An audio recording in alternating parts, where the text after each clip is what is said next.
Muy bien, ¿listos para recibir la palabra del Señor? Bien, acompáñenme por favor al libro de Apocalipsis, capítulo 3. Amén, ¿está usted listo? Sígame con su vista, por favor. La Escritura dice: he aquí yo estoy a la puerta y llamo. Si alguno oye mi voz y abre la puerta, entraré a él y cenaré con él y él conmigo. Voy a leer nuevamente. He aquí yo estoy a la puerta y llamo. Si alguno oye mi voz y abre la puerta, entraré a él y cenaré con él y él conmigo. Lo voy a llevar por medio de este pasaje a que primeramente entendamos el contexto y podamos entender hacia quién estaba dirigida esta carta. Nos encontramos en el libro de Apocalipsis y prácticamente nos encontramos con 7 mensajes dirigidos a 7 iglesias diferentes. Así que parte de lo que hoy tendremos que entender es que precisamente este mensaje va dirigido a la iglesia de Laodicea. A la iglesia de Laodicea. Esta no es una llamada a los inconversos. Generalmente, y porque así lo hemos aprendido, nosotros hemos utilizado este versículo para hacer una invitación para aquellos que han de acercarse a Cristo. Y generalmente se hace el comentario en relación de que si necesitas a Cristo, abre la puerta de tu corazón y dale entrada, como si Dios de alguna manera necesitara nuestro permiso para entrar a nuestro corazón. Entonces, erróneamente hemos utilizado este versículo porque realmente tendríamos que pensar en lo siguiente: Dios tendría que pedirnos permiso para entrar a nuestro corazón.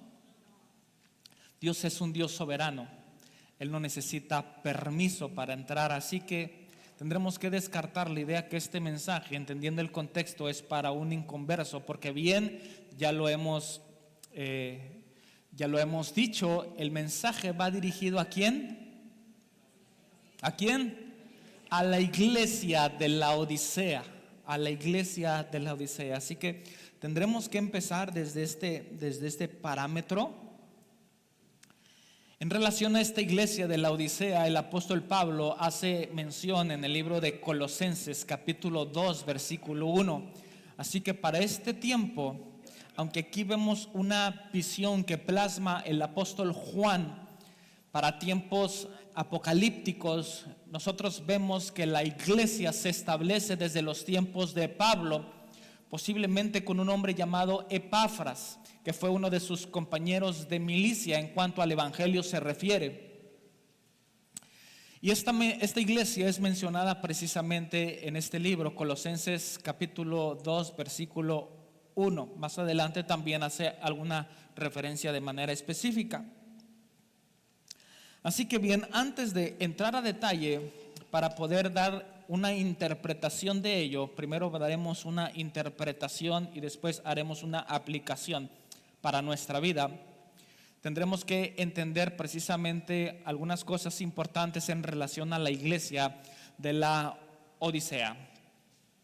Lo primero que tendré que mencionar es que era una ciudad importante, era una ciudad económicamente muy fuerte porque había comercio, así que había mucho dinero que se movía entre comerciantes y demás. Así que tal vez podremos decir, si nos ubicamos en tiempo presente y hablamos geográficamente en nuestro territorio, tal vez podamos decir que esta era una iglesia que estaba ubicada en la ciudad de San Pedro.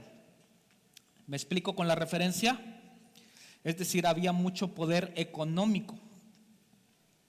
Y era una ciudad que estaba ubicada, más bien esta ciudad recibía agua, precisamente se abastecía de agua porque no tenía la manera de poder solventarse de manera propia para el sustento de la población, así que tenía que recibir agua de dos ciudades que estaban muy cercanas a ella. Una de las ciudades es la ciudad llamada Hierápolis con H, Hierápolis.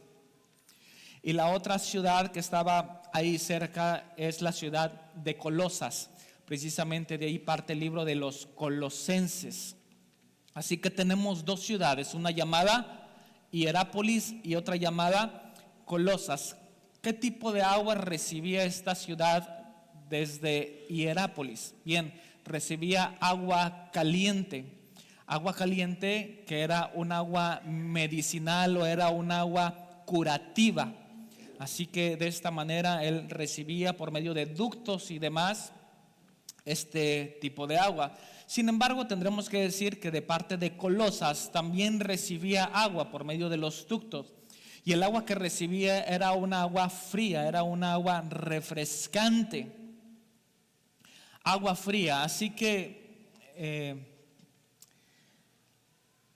de esta manera era de que se abastecía precisamente la ciudad. Sin embargo, había un problema, y en este problema usted y yo vamos a poder entender precisamente la referencia o la metáfora que el Señor utiliza para darle un mensaje a la iglesia en la Odisea. El problema era el siguiente, que cuando llegaba el momento en que se juntase el agua caliente con el agua fría, el agua se volvía tibia, por lo tanto el agua se echaba a perder y ya no era buena ni para el consumo ni para otra cosa. Prácticamente era inservible el agua. Ese era el problema que tenía la ciudad. ¿Estamos bien hasta aquí? Este es el antecedente y el contexto histórico de la ciudad. Todo esto para que podamos entender precisamente lo que el Señor le quiere hablar a su iglesia. Ahora sí, acompáñenme por favor al versículo 14. Apocalipsis capítulo 3, versículo 14.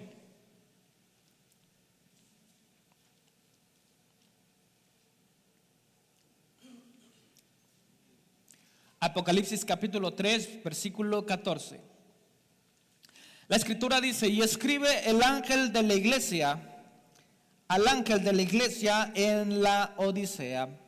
Tenemos una representación, escribe al ángel. La pregunta es: ¿quién es el ángel de la iglesia? La respuesta es el pastor, el ministro, el encargado de aquella congregación. Esa es la representación del ángel.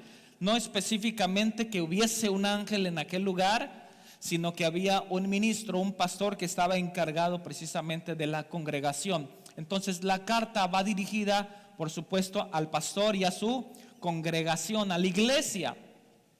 Escribe al ángel de la iglesia en la Odisea: he aquí el amén, el testigo fiel y verdadero, el principio de la creación de Dios. Específicamente es una referencia a Cristo mismo. Enseguida dice esto. Y aquí es donde viene el mensaje precisamente para la iglesia.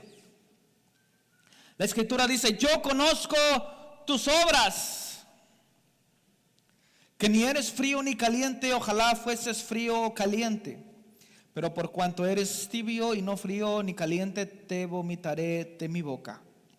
Antes de ir a analizar las frases, hemos de decir que también erróneamente, posiblemente en el pasado, hemos llegado a la confusión en relación a cuando nos hacían una pregunta. En base a esto nos decían: ¿qué es mejor, ser frío o ser caliente? ¿No es así? Y en muchas predicaciones también hemos escuchado,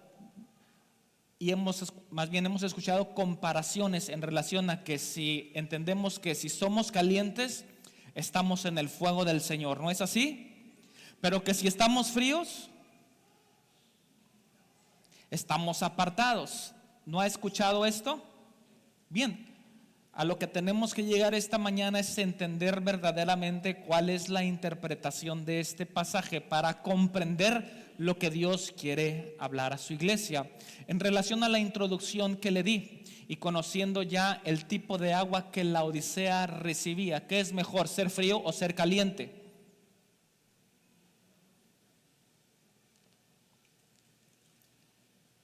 ¿Qué es mejor?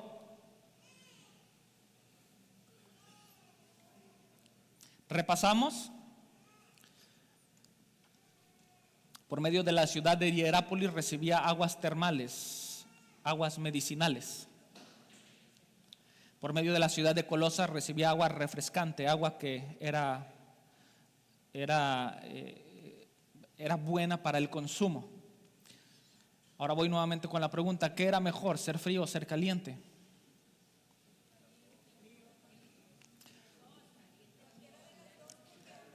Tenemos tres posturas, algunos dicen caliente, otros dicen frío. Tendremos que decir que el agua caliente era buena porque tenía propiedades medicinales, que el agua fría era buena porque era refrescante y era buena para el consumo. Aquí es la confusión que hemos tenido durante muchos años. Y esto en relación a la misma pregunta que el Señor nos hace, tendremos que comprender lo siguiente. El Señor nos dice por medio de su palabra: conozco tus obras, que no eres frío ni caliente. Y enseguida el Señor le dice: ojalá fueses frío. Es decir, cualquiera de las dos opciones son buenas. Y eso es lo que quiere el Señor, o que seamos fríos o que seamos calientes. No en un sentido literal, hermanos, estamos en el mismo objetivo. No en el sentido literal, sino que seamos una buena iglesia en ese sentido.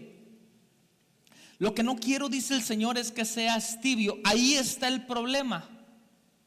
Sin embargo, antes de hablar de esto, tendremos que decir que con la primera frase que comienza es diciendo: yo conozco tus obras. Y veamos que realmente el Señor conoce nuestras obras. ¿Es importante hacer obras? ¿Son importantes las obras? Por supuesto que sí. Si hemos de entender que si somos salvos es por medio de la gracia y no por obras, las obras también van acompañadas de la fe. Así que es importante que nosotros, una vez que adquirimos la salvación por medio de la gracia de nuestro Señor Jesucristo, también nosotros obremos en buenas obras delante de Dios.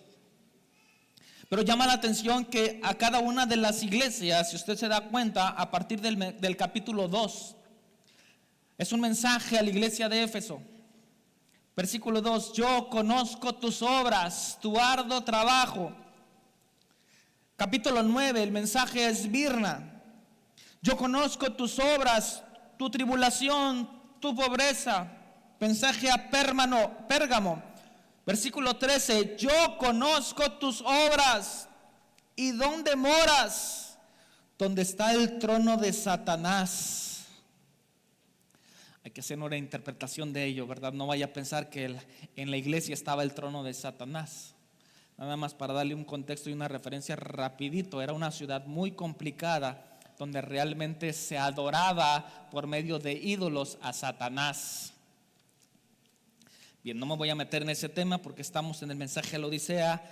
Versículo 19, mensaje a Tiatira: yo conozco tus obras y amor y fe y servicio y tu paciencia, y que tus obras postreras son más que las primeras. Este es un buen ejemplo, un buen modelo de iglesia. ¿Se da cuenta? Es un buen modelo. Habla acerca de amor, de fe, servicio, paciencia.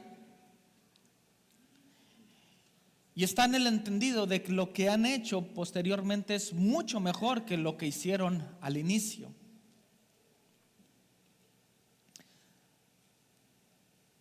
Capítulo 3, versículo 1, mensaje a Sardis: yo conozco tus obras, que tienes nombre de que vives y estás muerto. Qué terrible. Evidentemente para todo también hay una interpretación.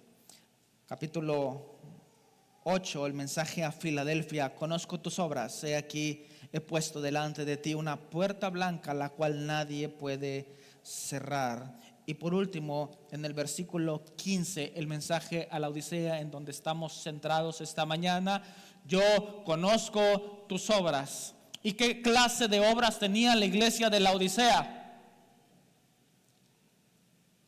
Bien, hay una reprensión bastante fuerte en cuanto a ello. El Señor le dice que ni eres frío ni eres caliente. Ahora entendemos ya la interpretación, entendemos el contexto, ahora podemos asimilarlo. No eres frío ni caliente, ojalá fueses frío o fueses caliente, pero por cuanto eres tibio, versículo 16, pero por cuanto eres tibio y no frío ni caliente,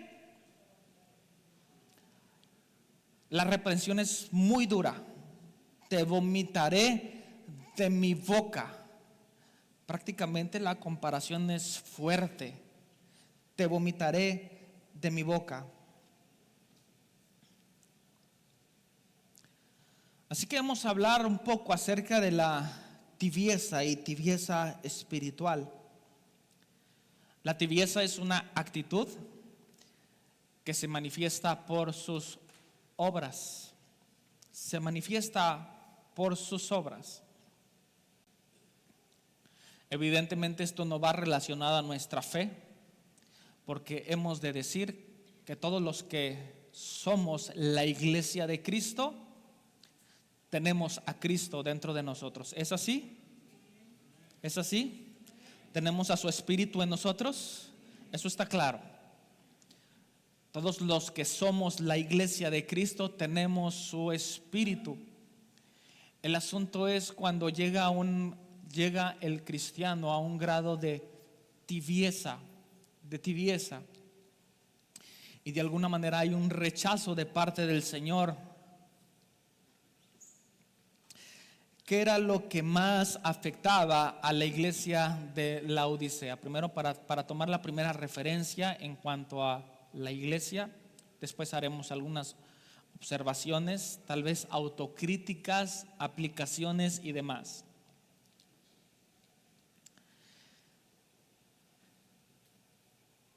El versículo 17 nos da respuesta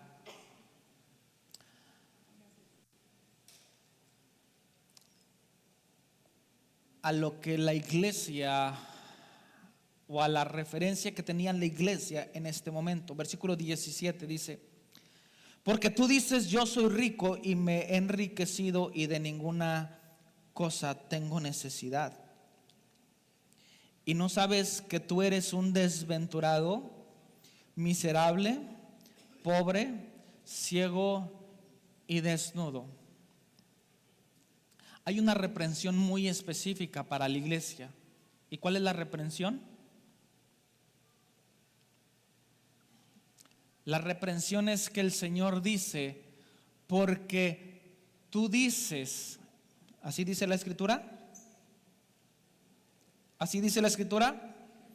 Porque tú dices, ¿qué decía la iglesia? Yo soy rico y me he enriquecido y de ninguna cosa tengo necesidad. Ahora una pregunta: ¿era un problema ser rico? ¿Era un problema ser rico? De ninguna manera.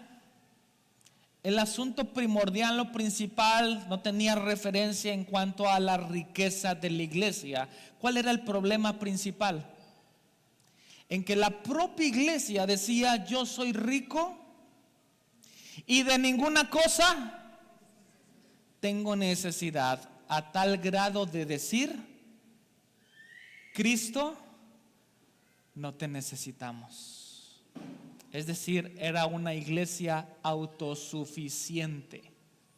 Esa era la mayor crítica a la iglesia, una iglesia autosuficiente, hasta llegar al grado y el momento de decir, todo esto lo hemos hecho nosotros.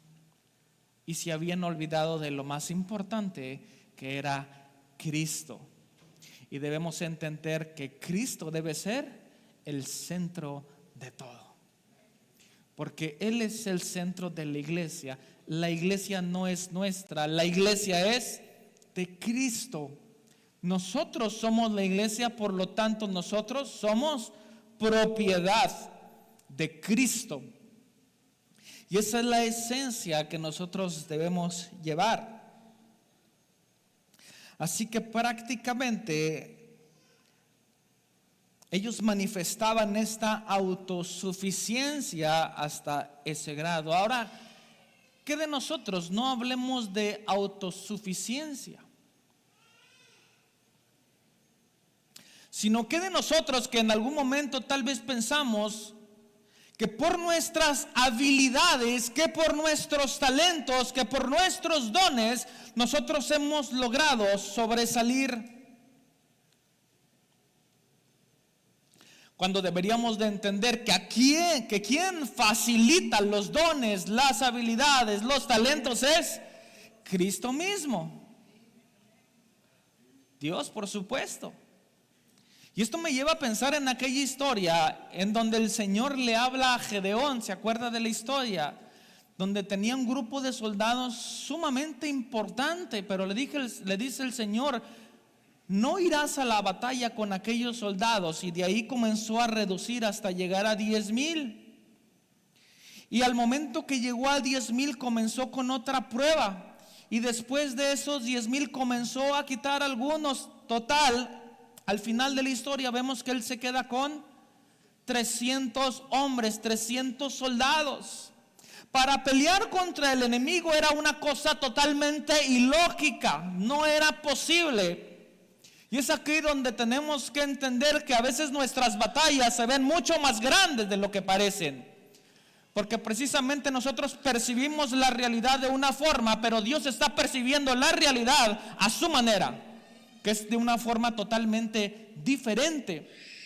Y es aquí cuando viene el llamado del Señor y le dice a Gedeón: no vaya a ser que tú pienses, por mis fuerzas obtuve la victoria. Así que solamente con estos 300 vas a ir al campamento enemigo. Y el Señor comienza a darle una estrategia para poder conquistar. Y parte de esta estrategia, si podemos hacer una aplicación, una interpretación de lo que sucede, prácticamente ellos utilizaron antorchas, utilizaron algunas vasijas de barro, utilizaron algunas trompetas. En donde quiero enfatizar esta mañana con respecto a esta historia es en el uso de las trompetas, que si pudiéramos decir que una trompeta tiene que ver con alabanza al Señor, alabanza al Señor. Así que en medio de cualquier situación nosotros tenemos un elemento que es sumamente poderoso, y es la alabanza y la adoración a nuestro Dios. Y prácticamente esta alabanza se manifiesta precisamente en la Escritura, y por medio de la Escritura nosotros podemos utilizarla. Es decir, cuando estamos en situaciones apremiantes, ¿creemos que Dios es todopoderoso?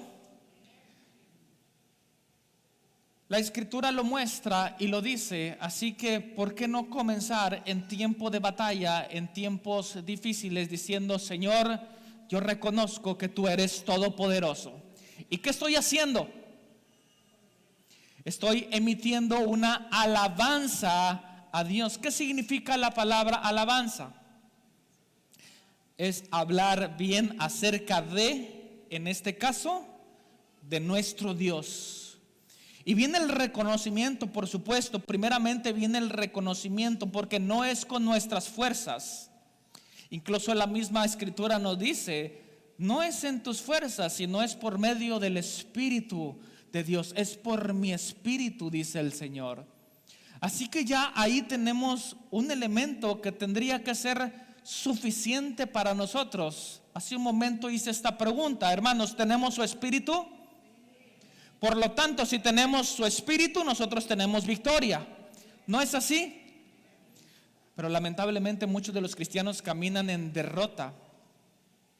Y no es suficiente, tal vez no sea suficiente solamente una frase motivacional que continuamente se utiliza. ¿Cómo estás? Prosperado, en victoria. Aunque la realidad no sea así, por una parte tendremos que decir que posiblemente hablemos por medio de la fe. Por una parte.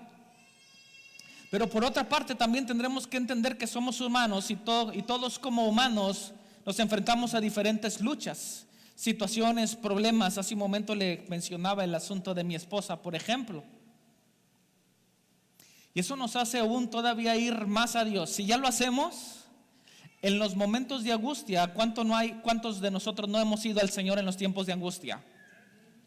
Definitivamente, porque sabemos que Él es nuestra esperanza, sabemos que Él es nuestra ayuda, y en esos momentos no hay mucho más que decir: Señor, ¿a quién iré? El salmista me decía: alzaré mis ojos a los montes, ¿de dónde vendrá mi socorro? Enseguida contestaba a sí mismo y decía: mi socorro viene de Jehová, que hizo. Es decir, yo estoy hablando con el creador de todas las cosas. Es aquí donde tendremos que cambiar nuestra mentalidad. Muchas veces el cristiano vive con una mente totalmente derrotada todos los días. Ahora no sé cómo voy a salir, ahora no sé qué va a pasar. Vive con la incertidumbre, cuando el cristiano tiene que cambiar totalmente de mentalidad y pensar en que a quien estamos exaltando es al creador de todas las cosas, y que Él es un Dios soberano y que Él es un Dios poderoso. Así que, regresando a la historia de aquel hombre llamado Gedeón, por medio de la alabanza y la estrategia que Dios le había dado, pudo vencer al enemigo de manera inclusive que no fue necesario mucho utilizar el armamento que tenía, digamos, espadas y demás, sino que de alguna manera el Señor confundió a los propios enemigos para que ellos se diesen muerte los unos a los otros. Hermanos, habrá momentos que ni siquiera tengamos que pelear, pero nosotros siempre, mire, queremos salir a la batalla, ¿verdad? ¿Quién viene? Se empieza a preparar como Rocky, ¿verdad? En la película. Cuando el Señor te dice: hey, espera, ¿que acaso no hay un pasaje donde el Señor nos dice: espera, porque yo tengo todo en control? Pero lo que más nos cuesta es: Señor, no, pero yo ya tengo puestos los guantes. Espera, no es necesario. No, Señor, pero mira, ya saqué la espada. ¿Cuál espada traes? Ni siquiera se sabe la Biblia, ni siquiera la lee. ¿Cuál espada? ¿Con qué espada quieres salir a luchar?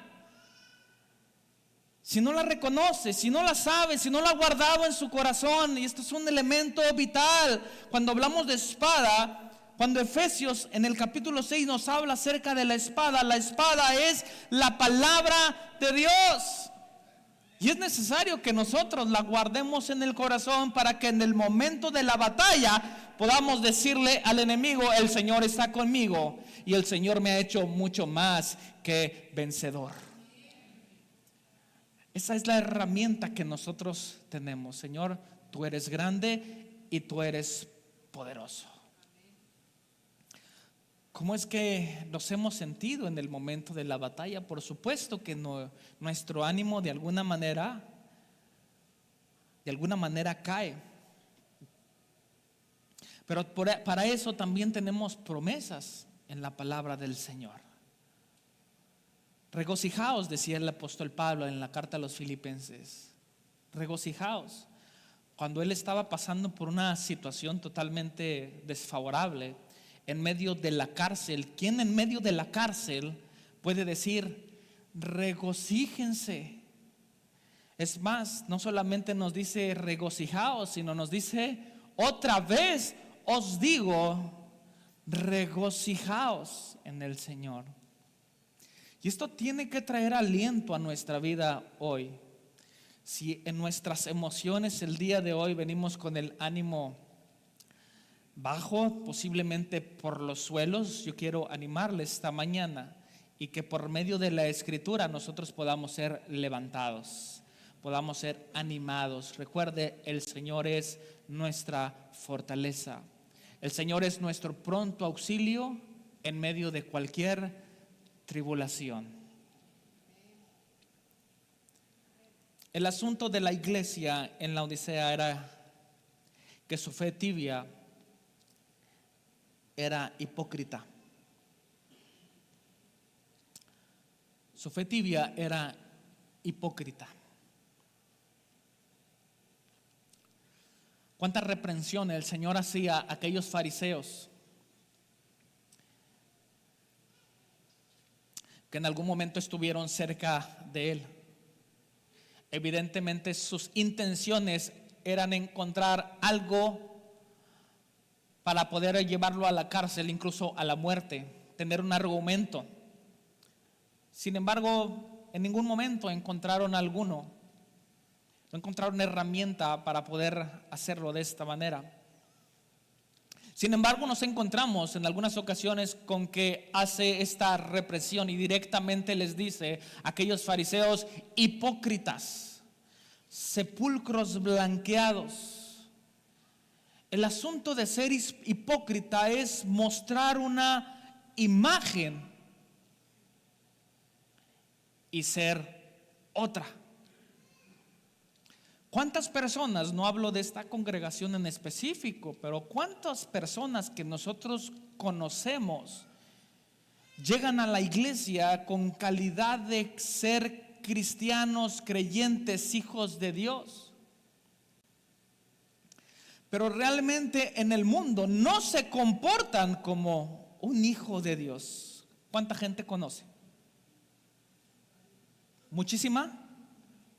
Tendremos que decirlo, muchísima gente. Aquellos fariseos llegaban al templo, se arrodillaban y comenzaban: por mi culpa, por mi culpa. Se daban golpes en el pecho: por mi culpa. Se levantaban de ahí y comenzaban a engañar a la gente. Aquellos fieles que llegaban al templo empezaban a robarle a aquella gente que llevaba sus animales para el sacrificio delante de Dios. Es decir, actuaban de cierta forma, sin embargo su corazón era muy distinto. Y es aquí donde la Escritura nos dice: por sus frutos los conoceréis. Evidentemente también dice la Escritura: el árbol bueno da frutos buenos. Es decir, si nosotros tenemos en la conciencia que nosotros somos hijos de Dios, por ende nosotros tenemos que producir un buen fruto. Sin embargo, también dice la Escritura: el árbol malo da fruto malo. No hay vuelta de hoja. Es un principio muy sencillo. El árbol bueno da frutos buenos y el árbol malo da frutos malos. Otra de las cosas que podemos encontrar referente a la tibieza es que ellos afirmaban conocer a Dios. Afirmaban conocer a Dios.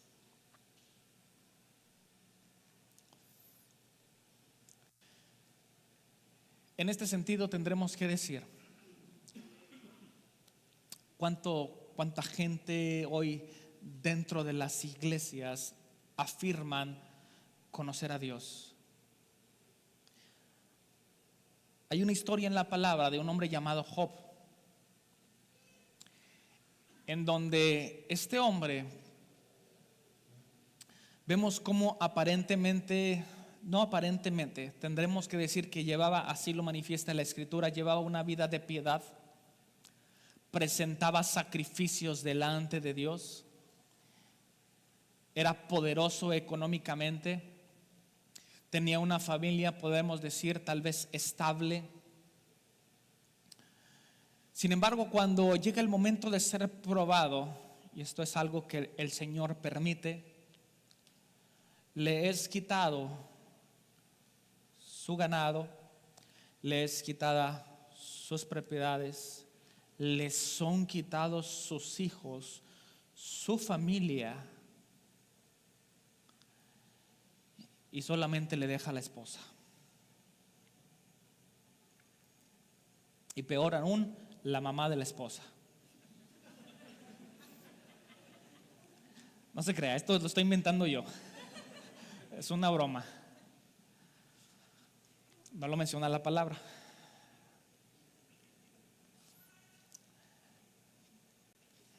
Pero el entendido de que quien tiene que hacer fuerza en una relación matrimonial es la pareja.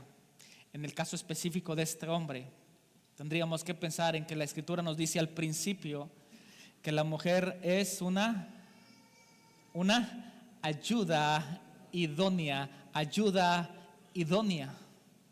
Pero parece que esta no era ayuda idónea, era ayuda demonia. Hasta ahora no has comprendido todo lo que está sucediendo, le comenta a Job y le dice: maldice a tu Dios y muérete. Qué terribles palabras. ¿Alguna mujer le ha dicho esto a su esposo? No, espero que no. Terrible. A lo mejor en el mundo escuchamos mucho.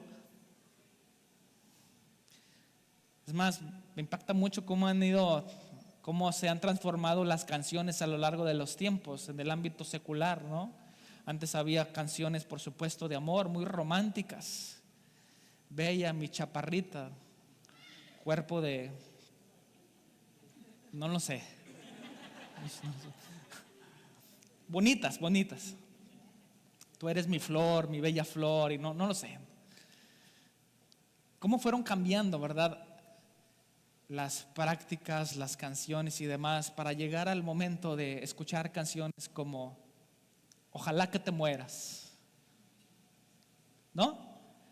Y entonces ahí vemos a la gente cantando a todo pulmón: ojalá que te mueras. Espérame, o sea, ¿qué tienes adentro de tu corazón? ¿Cómo han sido transformadas para llegar al punto que antes pues era una relación de dos, hombre y mujer, y después ya le cantaban al amante? Es decir, ya había 3 personas de por medio, pero ahora dijo aquel tipo, juntitos los... Sí se la sabe, sí la he escuchado. Juntitos los 4, terrible. Y ya de una manera muy sutil, porque ya no hemos de decir como que se esconde dentro de, ¿no? Sino que si lo pudiéramos comprender, prácticamente nos pudiese estar hablando incluso de un intercambio de parejas, una situación pecaminosa, totalmente terrible ante los ojos de Dios. Si bien ya pensar en el adulterio es algo terrible para los ojos de Dios, pensar en una situación como esta y que hoy es tan común, ha sido una cosa terrible. ¿Y cómo es que la gente de alguna manera se ha olvidado de Dios? Y espero que nosotros nunca, jamás lleguemos al grado de olvidarnos de Dios. Antes de terminar con la historia de Job, recientemente vi y escuché un comentario en un evento que tuvieron en los Estados Unidos. Usted ha escuchado acerca de los Golden Globes, que son unos premios que les otorgan a artistas, si no me equivoco, al cine, ¿o qué? Al cine. De alguna manera, no sé el contexto, la verdad, de alguna manera en una de las categorías, y no sé a qué estaban haciendo referencia específicamente, colocan el nombre de Dios en una categoría. Hablaban de un personaje, este personaje tiene tantos puntos. Y no sé por qué razón hacen la mención de Dios, el Creador, el Todopoderoso. No tiene ninguna asignación y la gente se burla, se comienza a reír. Esto es lo que sucede, dice la conductora, cuando a manera de burla, cuando la ciudad está alejada de Dios. Días más tarde, en California, donde precisamente fue la sede de los Golden, lo de los premios, comenzó un incendio que destruiría gran parte de la ciudad. Y es que mencionar a Dios de esta manera puede traer consecuencias terribles.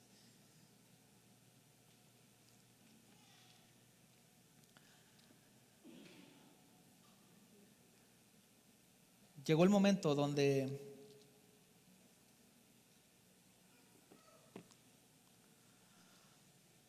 Job comienza a recapacitar. Después de la crítica a la que le hace cada uno de sus amigos, en donde tal vez podamos decir para esos amigos, ¿para qué quiero enemigos? ¿No? En lugar de alentarlo prácticamente con el hacha en la mano.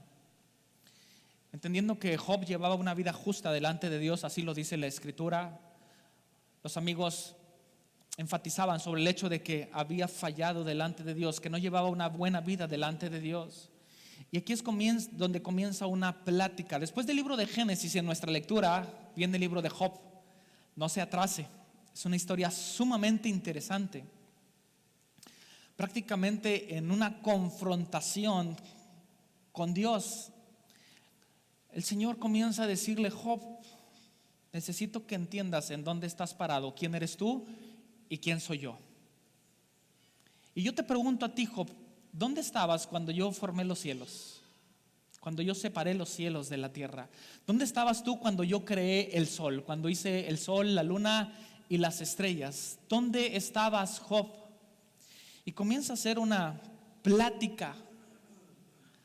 De modo que llegó el momento en donde viene una confrontación muy personal en la vida de Job, y prácticamente en la parte final de los capítulos, le estoy adelantando la historia, léala, es muy interesante. El Señor, más bien Job, llega para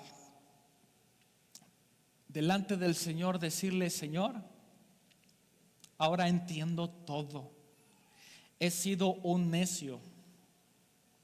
Señor, yo, aunque bien me presentaba en la iglesia, aunque ofrecía sacrificios de alabanza, aunque yo entregaba mi ofrenda, aunque yo no faltaba ningún domingo a la iglesia, es más, hasta los miércoles de estudio iba, hago buenas obras, considero que soy bueno, y es que así dice la gente, considero que soy bueno.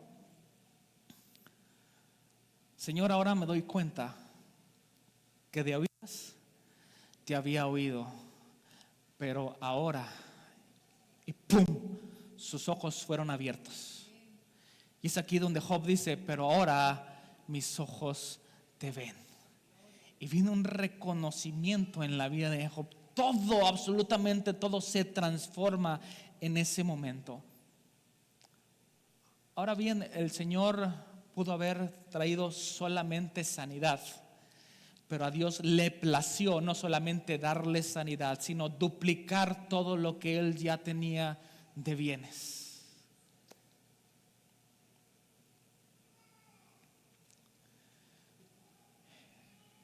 Enseguida viene la aparición de sus hijas, consideradas hasta ese momento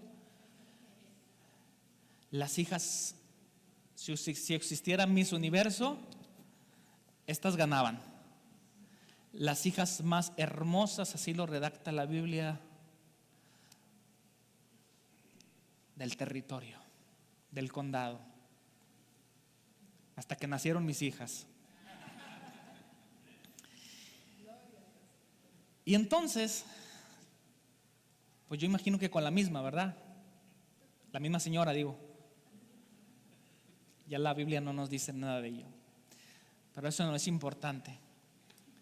Y enseguida el Señor bendice a Job de una manera extraordinaria, extraordinaria.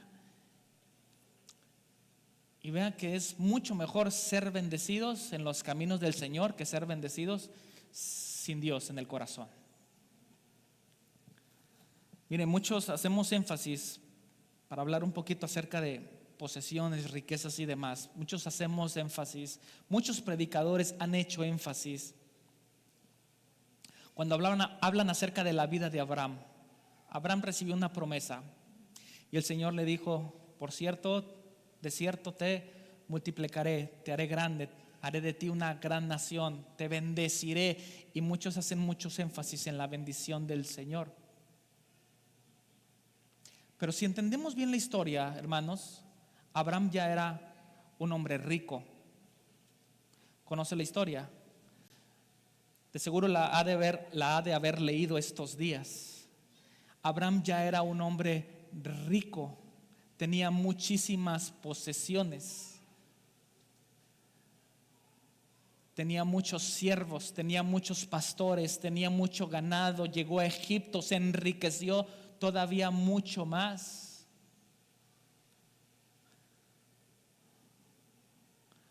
Ahora, ¿qué sucede cuando Dios entra en su vida? Tiene un encuentro con el Señor.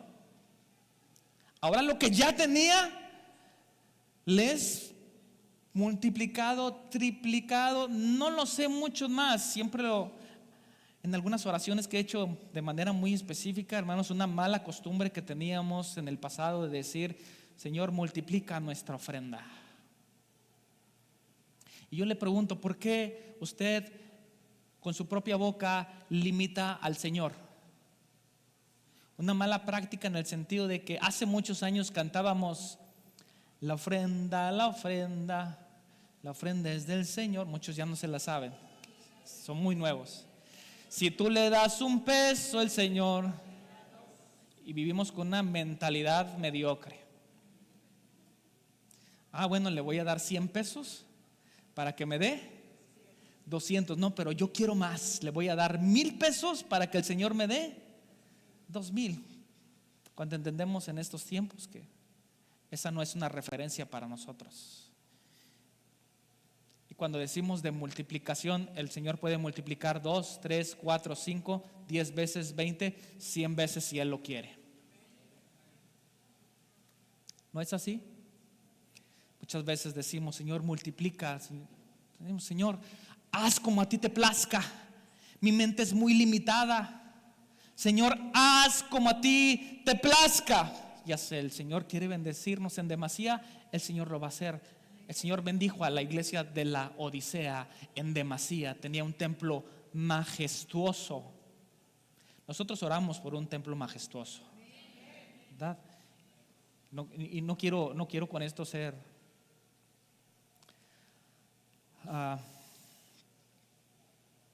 presentar una cara de engreído y de, no sé, algo que venga por el estilo, sino entender que tratamos de darle al Señor lo mejor. Y el Señor suplirá, y llegará el momento donde el Señor nos dará nuestro lugar y haremos un culto de adoración. No puedo decir como nunca, porque ese culto de adoración tenemos que hacerlo hoy, mañana y donde estemos. No porque tenemos un templo nuevo, porque eso es parte de nuestra vida diaria. Y entonces el Señor bendice la vida de Job, y aquí tiene un encuentro con el Señor. Así que no es solo afirmar conocer a Dios, sino es vivir en el Señor, amar al Señor, conocer al Señor. Finalmente, ¿cuáles son las recomendaciones? En este sentido es algo que vivía la propia iglesia. Habían apartado de Cristo de la propia iglesia, pero el Señor le hace una recomendación. 3 cosas importantes. Yo te aconsejo, versículo 18, que de mí compres oro refinado en fuego para que seas rico, y vestiduras blancas para vestirse, y que no se descubra la vergüenza de tus desnudez. 3 cosa, unge tus ojos con colirio para que veas. Evidentemente, a nivel material, a nivel terrenal, la iglesia tenía suficiente dinero, tenía suficiente oro para poder sustentarse, para poder construir precisamente esa iglesia majestuosa. Tenía por medio del comercio suficientes telas para poder vestirse y vestirse elegantemente. Tenía el recurso del colirio, que era un medicamento que se extraía precisamente de aquellas aguas medicinales para que aquellos que tenían problemas en los ojos pudieran ver. Era como una medicina. Así que tenemos aquí 3 elementos importantes.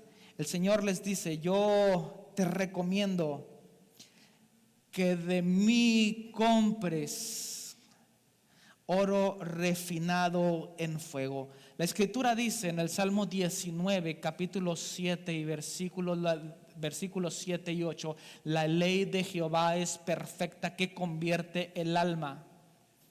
Los mandamientos de Jehová son perfectos que hacen sabio al sencillo, etcétera. Es decir, la escritura nos habla acerca de la ley, los mandamientos y sus preceptos. Y enseguida, en este pasaje, la escritura nos dice, esto es mucho mejor que la miel, esto es mucho mejor que el oro refinado. Es mucho mejor que el oro refinado. Entonces, en esta comparativa, la misma escritura nos dice que en comparación al oro refinado, nosotros tenemos su ley, sus mandatos, sus preceptos. Es decir, la palabra de Dios. Esto es oro para nosotros. ¿Qué sucedía? Que la iglesia había dejado la palabra de Dios a un lado. Es por eso nuestra insistencia, hermanos, lean la palabra, lean la escritura, guárdenla en los corazones, aprendan la palabra. Es oro refinado para nosotros. Enseguida les dice, te sugiero que compres de mí vestiduras. Efesios capítulo 5, versículo 24. Efesios 5, 24. Vestíos del nuevo hombre creado según Dios en justicia y santidad de la verdad.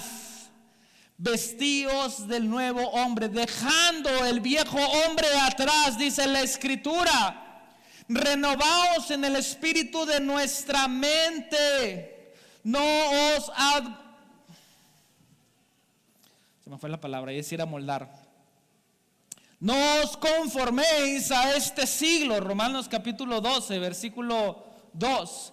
No os conforméis a este siglo, sino sean transformados por medio del entendimiento de nuestro Señor Jesucristo, para que ustedes puedan conocer cuál es la buena voluntad del Señor, perfecta y agradable.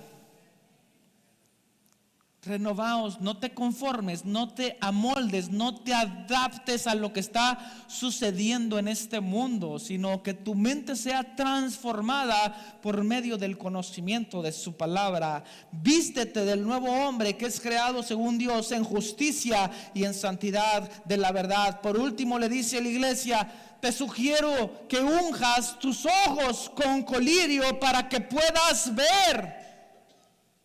Hebreos capítulo 12, versículo 4, Hebreos 12, 4, dice la escritura, seguid la paz con todos y la santidad sin la cual nadie verá al Señor. Seguid la paz y seguid la santidad sin la cual nadie verá al Señor. Necesitamos el colirio del Señor para que nuestros ojos sean abiertos y que nosotros de alguna manera podamos ver al Señor, pero no lo podemos ver, no lo podremos ver si nosotros no mantenemos una vida de santidad delante de Él. Entendiendo, hermanos, que no somos perfectos y que nos seguimos equivocando, no pongamos de excusa nuestra santificación, y esto lo he mencionado muchas veces. Es que aún sigo batallando. Ay, pastor, es que aún le pego a mi esposa. ¿Cómo? ¿Cuántos años tienes de convertido? Apenas tengo 20, pastor, pero ¿cómo? Apenas tienes 20 ¿de qué? ¿20 de qué? Hipócrita. Ay. Y entonces posiblemente pongamos de excusa nuestra santificación. Es que el Señor me está hoy santificando. Ya llevas 10 años en el evangelio y aún le sigues pegando a tu esposa. No conoces la palabra. No sabes lo que es vivir conforme a la palabra de Dios. Y el Señor te dice y te manda que ames a tu esposa y que la trates como un vaso frágil, aunque a veces no la aguantes.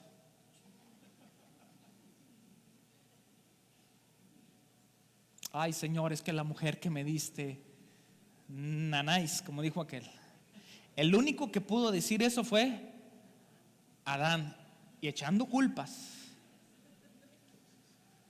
No tenía de otra.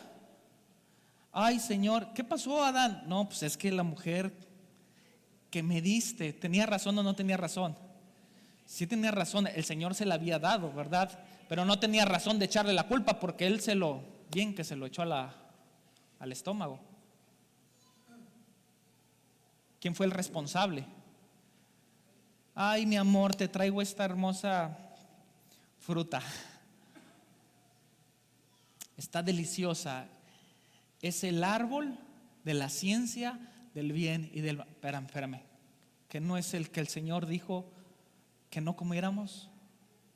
Pero pruébalo, está delicioso. Es más, vamos a conocer. Alguien de aquí me dijo que este fruto nos iba a abrir nuestros ojos. Y efectivamente, Adán participó del fruto y ahí la caída del hombre. Pero de ahí en adelante, cada uno escogió a la suya, ¿no?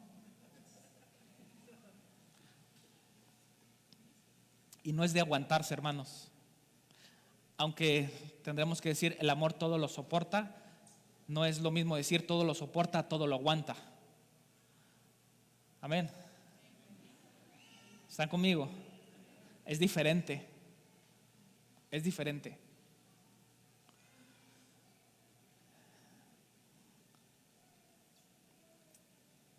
Y entonces necesitamos entender que sí, en la santidad progresiva, en la santificación progresiva, el Señor va limpiando, va transformando y vamos dejando ciertos hábitos que no traen nada bueno para nosotros. Si hemos de decir, hermanos, por una parte, la Escritura nos dice, todo me es lícito, ¿cierto?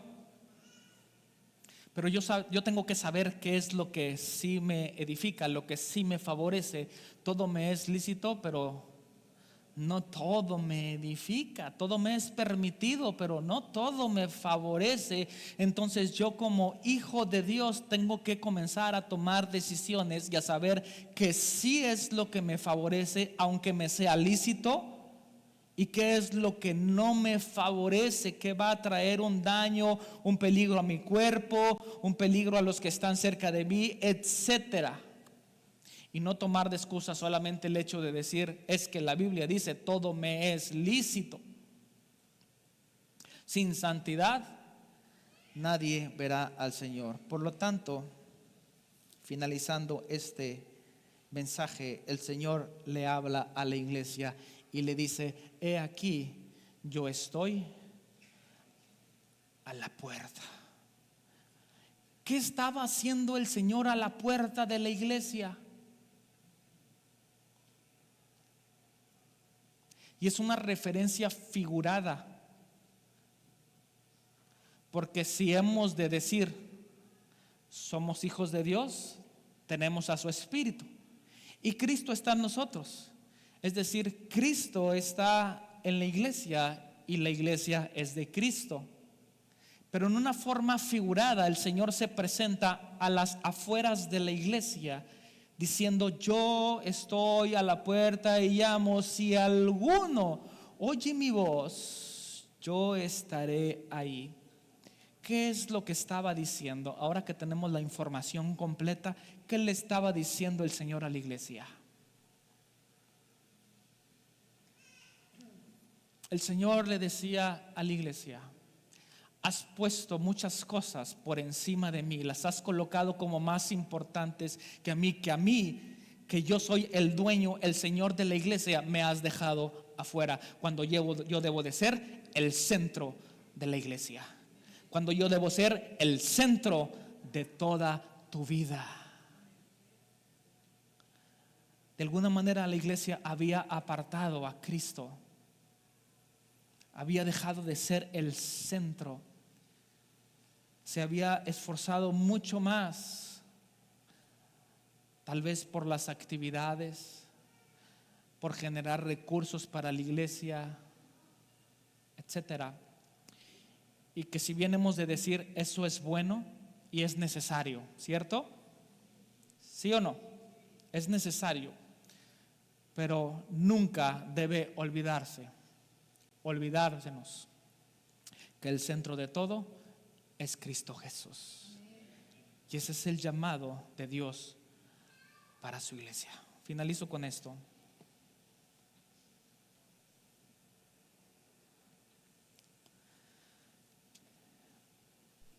El conocido y polémico expresidente venezolano, Hugo Chávez, afirmó mediante una transmisión en vivo que Dios era un mentiroso.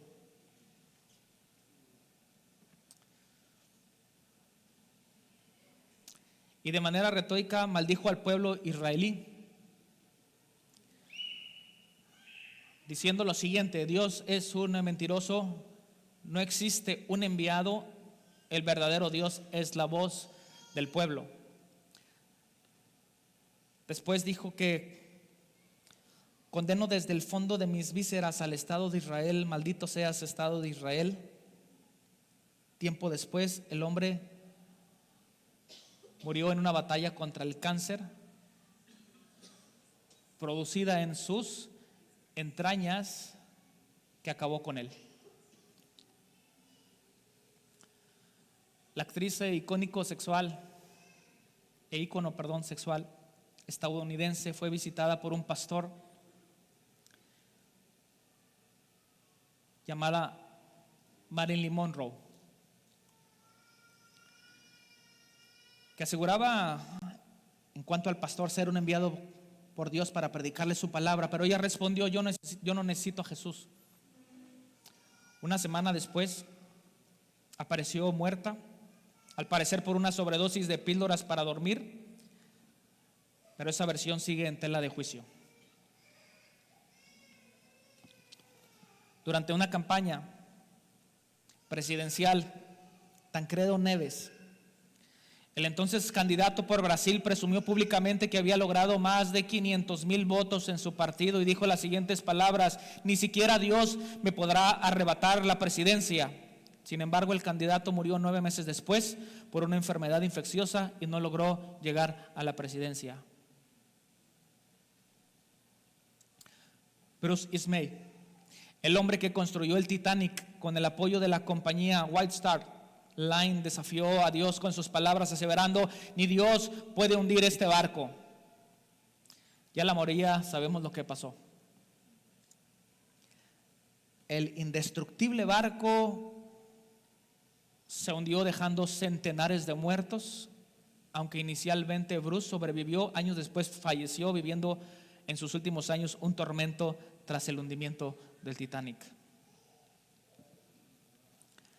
El reconocido cantante de la banda Beatles, o bien los Beatles, John Lennon, desafió a Dios con sus palabras en una entrevista, aseverando que la cristiandad desaparecerá y acabará. Yo no tengo que discutir sobre eso, yo estoy seguro. Además, en una entrevista dijo: los Beatles somos más famosos que Jesucristo. Tiempo después, el cantautor murió de un disparo por uno de sus fanáticos. Cerramos la lista con un reconocido cantante, Cazuza, y compositor de la banda brasileña Varaos Permelo. Quiso burlar a Dios en una de sus presentaciones en Río de Janeiro mientras fumaba y tiró el humo al aire, diciendo frente a los millones de seguidores: Dios, esto es para ti. Meses después fue diagnosticado con SIDA y tras tratamientos fallidos perdió la vida a sus 32 años. La mayoría de esta gente ha muerto joven a causa de la blasfemia. Y si quiere le agrego a manera de, en un tono un tanto cómico, si así quiere verlo, que a lo mejor en una situación que tal vez digamos, no tuviera tanta trascendencia. Aficionados de los Rayados. Y es aquí donde entra lo cómico, diciendo: nadie puede parar a este equipo, ni Diosito.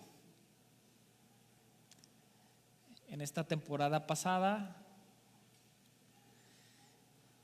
yo le taparía la boca, le daría un sopapo en la cabeza y le diría: nunca, jamás vuelvas a decir esto. Primero porque amo a Dios y después porque soy rayado. Después agregó: ni Diosito ni Jesucristo, otro aficionado.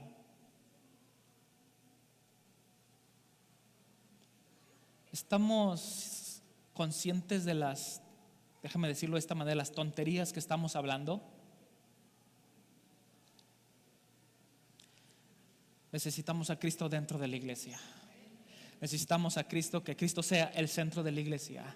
Necesitamos que Cristo sea el centro de nuestra vida. Y toda honra y toda gloria, por supuesto, al Rey de Reyes y Señor de Señores. Porque todo lo que tenemos es gracias a Él. Si tendremos poco, tendremos mucho. Lo que llegásemos a tener, si tuviésemos mucho más, toda la honra y la gloria es para Cristo Jesús. Si bien hemos estar aquí o hemos estar de todo en otro lugar, la gloria es para Cristo Jesús. Pónganse de pie, por favor.